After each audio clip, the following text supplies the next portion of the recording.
That one, one-sided over towards Carpe, but I think like Striker mentioned, the map is so much bigger as opposed to Castillo that it's a lot of opportunity for you to just like hide and see different corners. We do have a battle for LA though on the Pacific side. Love to see it, man. You love to see it. You can see Soon here with a slightly further kill, I guess, at maximum, but really between these two, both of them had their fair share of struggles in their individual matches. I mean, Soon we saw go up against Architect, and he was definitely behind at one point, and between Fletter and SureFour, I mean, Mr. Roberts had a very flashy way of ending that particular fight, but it was a very close one. Now, though, you did hear SureFour say he did change his sensitivity just the other day. Both of these players, I imagine, scrimming for the World Cup. SureFour will be coming up soon at the Burbank stop. Team Canada soon playing for the French team as we can jump right into it. I mean, Matt, we got our local crowd here. I see a lot of regulars, a lot of, the guys that have come out emblazoned in either the Valiant or the Gladiators colors. So despite this being an in-house for Pacific, there's a lot riding on it. And we're straight into it. SureFour on screen. Not 100%. Oh, no, he does know where Soon is, in fact, but the first shot is for the Frenchman. Confidence. You see Soon? Really? No. Yeah, it's not a pistol, bro. I know you probably wish you could play McCree again, but times have changed. Well, Widow, more than any other hero, you get into these 1v1 battles, or you're playing some ranked, and there's a Widow on the other team, and even though you're losing the Widow battle, you still stay on it. We have seen that a lot with Brent playing Widow. Yes. Yeah, definitely. There's some kind of pride factor with it, right? Because there's so much mechanical skill involved that you don't want to let somebody else constantly get the better of you. So I feel like a lot of pride on. I think McCree players have that as well. Ever get flashed and fanned by McCree, you kind of make a beeline for him later on. Both these players, very similar in terms of their the general demeanor, actually. They're both very calm individuals, and the last kind of guys you'd expect to see lose their heads. He's going to go around the Venomine here. He sees it. Oh no, he's hit it. Has he underestimated the range of the Venomine? Well, it doesn't do any damage, but it definitely gives SureFour an idea of where he is. So now it's time to take things into your own hands. Element of surprise works out for Soon. The first shot connects, and SureFour is just doing his own little dance on the cross. It's a disco dance! And Soon didn't bring his flare jeans. It's also interesting that this is obviously not how these players play Widowmaker during the live game. Disclaimer. Spinning around in circles, trying to avoid headshots. It's almost like I remember Winston would dive a Widow and like turn their head real quick to deny the headshot. Bum dive. Yeah. Yes, we need a warning on All-Stars. May not reflect online play experience. It's probably not what your Widow wants. May cause you to buy a May waifu pillow. Can't confirm or deny that myself. SureFour. Yeah. See, look at him. Couldn't care less. Gets into the face now of his assailant. Full scope in, so would have been a large movement on the mouse pad to try to get away from that one, and that's the first shot for Soon. He tearing shreds off him. It's funny, we talked about Soon, obviously, recently, SureFour, changing his sensitivity, which is kind of something that players do. I don't know if it was a big change or if it was like a minute one. I know some players that change their sensitivity by... Like the day? Well, by the decimal point. Yeah. But yes, there are... I've seen a bunch of Overwatch streams of like contenders level or higher players, and they tell you they got a new sensitivity, testing new sensitivity, so they put their stream every day. I'm looking at you, Carter. Yeah. You're out there. I don't know how you can do that. You got to get used to things. To be honest, like I definitely didn't achieve the same heights as a competitive gamer as you did, Matt. I did though attend quite a few LANs, and I was very finicky about my sense, always changing, because I thought sometimes you project your issues, or like if you're performing badly, onto your sense. You want a fresh change. It's always a sensitivity. It's never your position. Well, I mean, I think that's, you try and project the blame away from, something deeper in your approach to play. I can admit to doing that myself once or twice.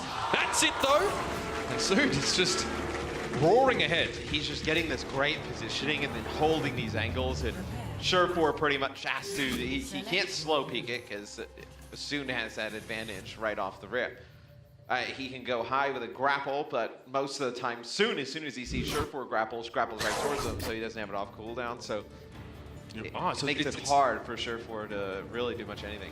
Keeping your cooldowns in sync with your opponents, or at least giving yourself a way to track them with a reference point. I mean, we see Widows do this actually in sort of our 6v6 game type, obviously our competitive game type, where they hold their infra sight for when they hear it being used by the opposition Widowmaker across the map and just try and track that. Sure fizzle, my nizzle. Just trying to avoid really being out in open line of sight for too long here. Soon just wants to close the gap. Oh my lord! Not enough though. It's much different play than the last match you just casted, right? Where Carpe and Striker are trying to like fly up in the air and then land on each other, use the grapple to get behind. These two players use the grapple to get to a position and they just kind of keep slow peeking, taking these pot shots around these angles. See how it went down here. Right up in his face. Jeez, he's hit 2 in a row there, really.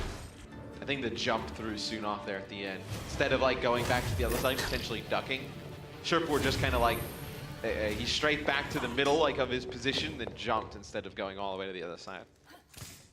Grappling hook doesn't quite get him off the mark. Yeah, he wanted to go high. An admonishing look at the roof. Now he's going to wait the 3 seconds to come off a cooldown. There we go. Soon is in the back left corner. He definitely saw him. Try and drop down here on top. Again, just 1 point in here. SureFour's definitely caught up.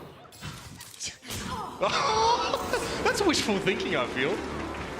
Wave that one in front of Soon's face. There's a lot that Soon can do from that position right there. When SureFour's out in the open, he can pretty much just grapple up high or towards Soon. Soon could have grappled to the pole, use that, straight by their side. He could have grappled up to the top of the spawn. He could have grappled to the top of the pole, standing there. A lot of different angles that Soon could have taken in that position. It's like SureFour kind of regretted being in that position. I guess he put himself ahead of the pillar that he was trying to obscure himself by. No bueno. And again, similar sort of start here, actually, as the previous round. I think SureFour just doesn't want to give away his position right now. Feeling the pressure a bit. Now he's done so, but Soon also put himself in a vulnerable one. Not easy, obviously, to hit the Widow mid-grappler. It's faster. I'd say it's faster than a Guardian Angel, for sure. It seems it, when you're trying to aim at the opposing Widows. Soon trying to land a headshot there. SureFour just kind of using the staircase to peek, because this is a dangerous angle. Soon now is going to know he's going to come up top.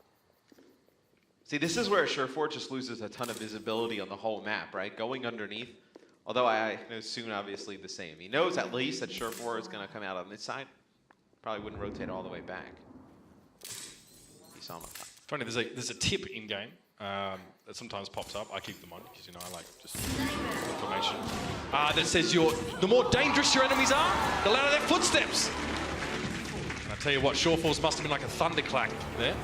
I tell you what, SureFour is winning a lot of these rounds where Soon gets that first headshot, but just not charged enough to put him away. And then SureFour with the low HP landing that fully scoped shot. Oh my, geez. Just a little adjustment, it seems, with the grappling hook. You don't want to get too close. 3 to 4 now. 7 rounds in, of course, it is first to 7. And remember, the winner of this game is going up against Carpe, which seems like a fearsome prospect for any Widowmaker in the Overwatch League.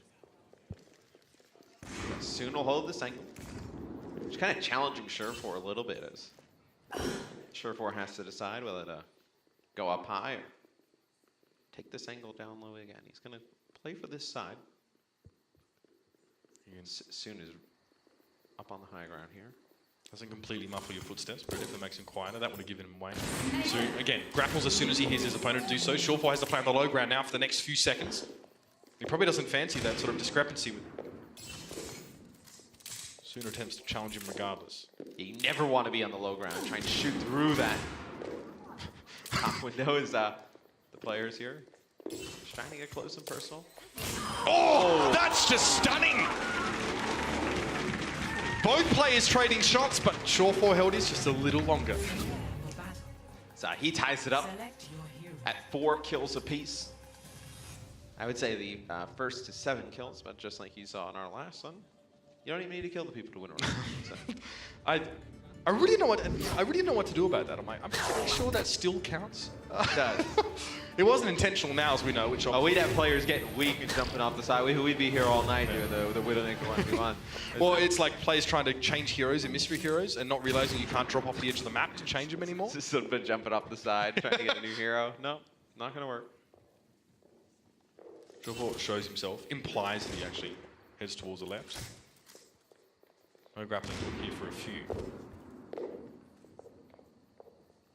So you can see the crouching obviously, yeah, it muffles your footsteps, but not entirely. Now he wants to try and spring the trap. Both players trade shots once again. Masood's a little bit lower, and SureFour gets the job done. The Frenchman led Matt considerably early on. SureFour, Canadian representative, has clawed his way back to a lead. And once Soon is that low, and SureFour gets in his face, he doesn't even need to really charge up the shot that much. Just any type of headshot will be able to take him out. So you can really just spam fire. Obviously, you don't have the automatic fire, but you can just scope in, spam fire, like basically in the middle. You know Soon eventually is just going to track across it. So. Back to the drawing board now for Soon, who's looked like he's struggled to come up with an innovative way to approach SureFour now in the last few rounds. Like SureFour's adapting. Even with this new sensitivity over the top. I mean, a tough viewing angle from the high ground as well, to be sure. Especially when it's just headshots we're talking about now. But again, it's going to be an old-fashioned dust-up. Every player that gets first shot and lands it ends up losing the round. So that time. Which is pretty odd considering that you could theoretically reposition a lot quicker than your opponent because you don't have to hold your scope in nearly as long to get that extra damage. You see he holds the scope all the way through getting shot there. So it will just readjust. Land that shot. Is unlike our last match between Carpe and Striker, this one seems to be going down to the wire. It's going to be tied up at 5-5. See who can put themselves on game point. Both players peeking opposite sides of the map here. Soon the first to get impatient. Maybe not a huge surprise.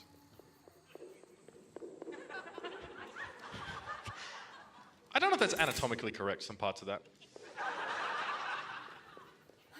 It's a fantasy world, guys. No, it's definitely not. I mean, if I could walk and squat like that, I'd get myself in a fitness magazine or something. They would just do research on you. Figure out why you're... What is with the curvature of this man's spine? Talking about why you're built like that. So it's just what I inherited from my parents. As the analyst here, I'll inform you this has been one of our slower rounds. On the clock, it's definitely been more than 10 seconds. Don't have a chronograph with me, but getting very cagey now, aren't they? Oh, sure, that's a cheeky angle. I like the little crouch there. Oh, back over the top! Like two trapeze artists, except one of them missed the memo about not killing the other one. Fair enough. All right, let's see if Soon can stay on the map here. Unlike Striker in our final round, jumping off the side. Little wave. Everybody knows that clean. When you wave as Widowmaker, you get a damage increase on your next shot. I made that up. Just before anybody starts doing that. Thanks, Matt. So, generally speaking, the Valiant getting the better of the battles for LA, especially later in the season. There's some great back and forth for us throughout Season 1, but now this may be the last one we really get. SureFour representing the Gladiators up on match point. All those losses go away, though. If SureFour wins this 1v1 Widowmaker battle against Soon. I'm sure the Gladiators fans out there would trade this moment for all those games. The temptation to make a dragon stroke there is very difficult to handle. SureFour's just looking for him. Where you at? Where's that clippity clop, fam? Oh! Glancing shot to the side of the head. There's your flanking angle. SureFour gasping for breath here. On the obelisk. No! It's not to be! And it all comes down to this. Soon looking over. He's looking at me. No, I'm looking at him, but he's not looking at me. Should I have looked at him? Damn it! I'm trying to. He's in my head. So we'll see. About 7 seconds. How this final round will play out. Soon making boat noises over there. You see, your SureFour's got that wiggle leg going on. Yeah. He's got that wiggle jiggle. That's when you know you're feeling it. He's locked in, dialed up. Oh! It ain't gonna happen! The backhand to the face is so real! And Lane, SureFour, Roberts will ascend to the grand finals of our Widowmaker 1v1 challenge. He will be facing Carpe in what is sure to be a blockbuster of a match. And now, of course, we're going to have the lovely Zoe on stage to get some thoughts from these two incredible contenders. Thank you so much. Well, first and foremost, let's give it up for Soon and SureFour. Another battle for LA. And this time, it went in favor of the Gladiators. But Soon, you wanted to play against him. You asked for this. How are we feeling right now? Really good. It was really close, and I really enjoyed this game. All right, well, we enjoyed watching it. Is that right? Hells yeah. Now, SureFour, you won another battle for LA. How are you feeling about the finals against Carpe? He didn't care who he will be facing off against. I mean, I don't care who I face against then anyways, because in Overwatch League, you're gonna have to face everyone eventually, so. Always neutral. Aw, that's always our answer. Well, thank you so much. And that final is coming at you very soon. And after you got to witness all this beautiful, high-class, best of the best Overwatch action on this stage, it is time to get back into your seats and watch the slightly above average Overwatch action with the talent takedown presented by T-Mobile coming at you right after a break. Official Overwatch League All-Star merchandise is now available on the Blizzard Gear Store at gear.blizzard.com/OWL.